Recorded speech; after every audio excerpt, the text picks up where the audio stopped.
अस्सलामुअलैकुम।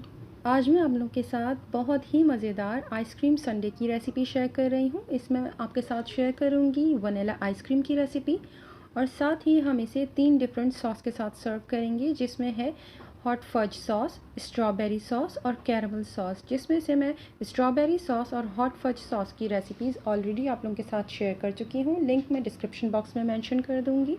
आज मैं आपके साथ बटर स्कॉच सॉस या कैरमल सॉस की रेसिपी शेयर करूँगी। रेसिपी स्टार्ट करने से पहले अगर आपने अब तक मेरे चैनल को सब्सक्राइब नहीं किया तो प्लीज़ सब्सक्राइब कर लीजिए। तो आइए शुरू करते हैं। सबसे पहले एक बोल में मैं ले रही हूँ 1.5 कप ठंडा दूध। यूजुअली हम आइसक्रीम्स में एवोपरेटेड मिल्क का इस्तेमाल करते हैं, बट मैं आज इसमें रेगुलर मिल्क का यूज़ कर रही हूँ। इसमें मैं शामिल कर रही हूँ 3/4 कप कंडेंस्ड मिल्क। अगर आपके पास नहीं है तो आप घर पर भी इसे ईजिली बना सकते हैं। रेसिपी मेरे चैनल पर ऑलरेडी मौजूद है। अगर आप ज़्यादा मीठा पसंद करते हैं तो आप कंडेंस्ड मिल्क को 1 कप तक कर सकते हैं। और इसमें शामिल कीजिए 1 टीस्पून वनीला एसेंस। तीनों चीज़ों को बहुत अच्छी तरह से मिक्स कर लीजिए ताकि कंडेंस्ड मिल्क दूध में अच्छी तरह से मिक्स हो जाए। अब एक अलहदा बर्तन में मैंने 1.5 कप व्हिपिंग क्रीम ली है। आप किसी भी ब्रांड की व्हिपिंग क्रीम ले सकते हैं। उसे 4 से 5 घंटे के लिए फ्रीज़र में रख दीजिए ताकि वो थोड़ी सी सेमी सेट हो जाए। इसके बाद आप इसे अच्छी तरह से बीटर से बीट कर लें। यूजुअली मैं आइसक्रीम्स के लिए कहती हूँ कि क्रीम को आप हार्ड पीक्स मत बनाया करें, सॉफ्ट पीक तक ही बीट करा करें। बट इस रेसिपी के लिए मैं आपसे कहूँगी कि क्रीम को आप अच्छी तरह से व्हिप कीजिए ताकि उसमें स्टिफ पीक्स बन जाएं, क्योंकि इसमें हमें दूध शामिल करना है। जैसे ही क्रीम अच्छी तरह से बीट हो जाए तब आप इसके अंदर दूध और कंडेंस्ड मिल्क का मिक्सचर ऐड कर दीजिए और इसे भी बीटर की हेल्प से अच्छी तरह से क्रीम में मिक्स कर लीजिए।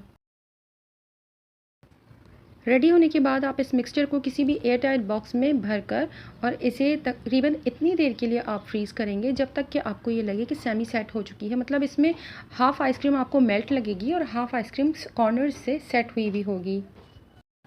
जब आइसक्रीम का मिक्सचर हाफ़ सेट हो जाए तब आप इसे दोबारा फ्रीज़र से निकालिए और इस मिक्सचर को अब हमें दोबारा से बीट करना है। सेकेंड टाइम बीट करने से आप देखेंगे कि इस आइसक्रीम का वॉल्यूम बहुत ज़्यादा बढ़ गया है और ये बहुत ज़्यादा लाइट और क्रीमी टेक्सचर की हो जाएगी। अब इस स्टेज पर आप इस आइसक्रीम को किस तरह से सेट करेंगे, मैं इसके 2 मेथड आपके साथ शेयर कर रही हूँ। आप इसमें से अपनी पसंद के हिसाब से कोई भी मेथड चूज़ कर सकते हैं। मैंने एक पाइपिंग बैग लिया है और उसके अंदर मैंने 1M टिप यूज़ की है।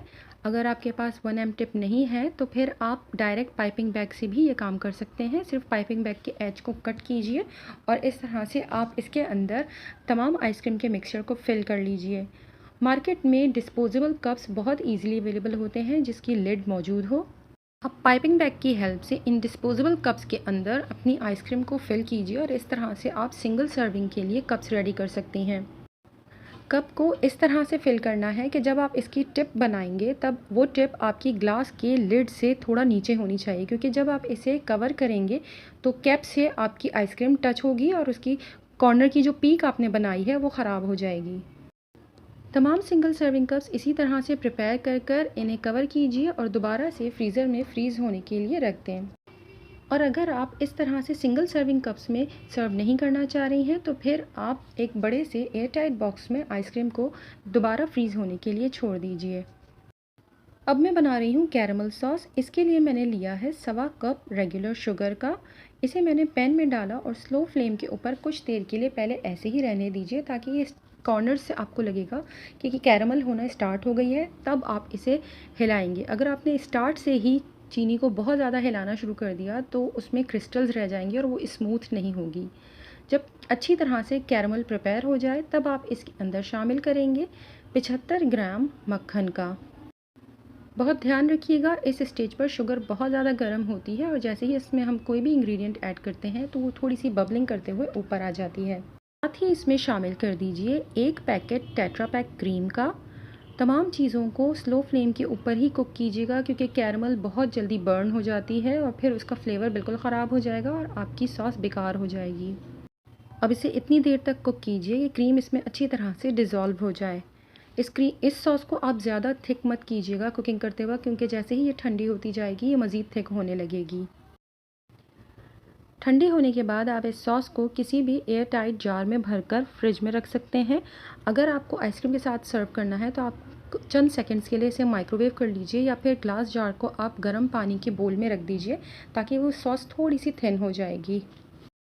और अगर आप थोड़ी सी हॉट सॉस सर्व नहीं करना चाहते हैं तो इस सॉस को पकाते हुए ही इसकी कंसिस्टेंसी को थोड़ा पतला रखिएगा ताकि वो ज़्यादा थिक ना हो, और आप रूम टेम्परेचर पर भी इस सॉस का इस्तेमाल कर सकते हैं। कैरमल सॉस के अलावा हमें इसमें ज़रूरत है स्ट्रॉबेरी सॉस और हॉट फज सॉस, जिसकी रेसिपीज़ मैं आपके साथ ऑलरेडी शेयर कर चुकी हूँ। सबसे पहले मैं आपके साथ आइसक्रीम को असेंबल करके दिखाऊंगी जो हमने बॉक्स में फ्रीज़ की थी। मैं आइसक्रीम स्कूपर की हेल्प से इसके 3 स्कूप निकाल कर बोल में निकाल रही हूँ। स्कूपर की हेल्प से आप जब भी आइसक्रीम निकालें एक गर्म पानी का बोल ज़रूर करीब रखा करें, और हर स्कूप के बाद आप गर्म पानी में स्कूपर को डिप करेंगे तो आपके स्कूप्स बहुत अच्छे निकलेंगे। अब आइसक्रीम के ऊपर आप अपनी पसंद की सॉस ड्रिज़ल कीजिए और इसे एंजॉय कीजिए। मेरी मिस्टेक हुई है, मुझे थोड़ी सी लॉन्ग डिश के अंदर 3 स्कूप्स निकालने चाहिए था ताकि तीनों सॉस मैं आपको प्रॉपरली दिखा सकती। मैंने छोटे से बोल में निकाला है जिसकी वजह से तीनों सॉस आपस में मिक्स कर रही हैं। इसी तरह से आप सिंगल सर्विंग कप्स को जब वो बिल्कुल सेट हो जाएं तो आप जिस वक्त सर्व करना चाह रहे हैं उस वक्त आप उन्हें निकालिए और इसके ऊपर अपनी पसंद की कोई भी सॉस ड्रिज़ल कीजिए और इसे एंजॉय कीजिए। स्ट्रॉबेरी सॉस तो आप फ्रिज से डायरेक्ट निकाल कर भी इसके ऊपर पोर कर सकते हैं। कैरमल सॉस थोड़ी सी थिन करनी पड़ेगी, और अगर आपने ऑलरेडी थिन बनाई है तब आप उसे डायरेक्ट ठंडी ही सर्व कर सकते हैं। अदरवाइज़ आपको चॉकलेट सॉस को थोड़ा सा माइक्रोवेव में मेल्ट करना होगा या गर्म करना होगा, और इसके बाद ही आप इसे एंजॉय करेंगे तो आपको ज़्यादा मज़ा आएगा। अगर ये वीडियो आपको हेल्पफुल लगे तो प्लीज़ लाइक, शेयर और कमेंट कीजिएगा, और मेरे चैनल को सब्सक्राइब करना मत भूलिएगा। अपना और अपनों का बहुत ख्याल रखें। अल्लाह हाफ़िज़।